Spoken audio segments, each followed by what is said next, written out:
How to make your release notes engaging? Release notes are as much about marketing as about the product.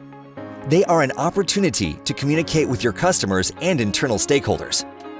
Done the right way, release notes can solve problems, increase loyalty, and contribute to the product's success. Here is how you can make your release notes engaging. Release notes don't have to be boring. Align their tone of voice with your brand personality and turn them into a conversation. To keep the reader's interest intact, your release notes should be to the point. However, don't miss the opportunity to wink and connect with the reader.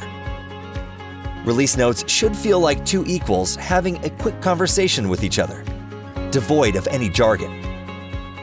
A picture is worth 1,000 words. Apply that to your release notes and bring them to life. With video consumption at an all-time high, now is the time to modernize your release notes with what is in vogue. Treat your release notes like you do your product, and you'll see the value they add in the long run.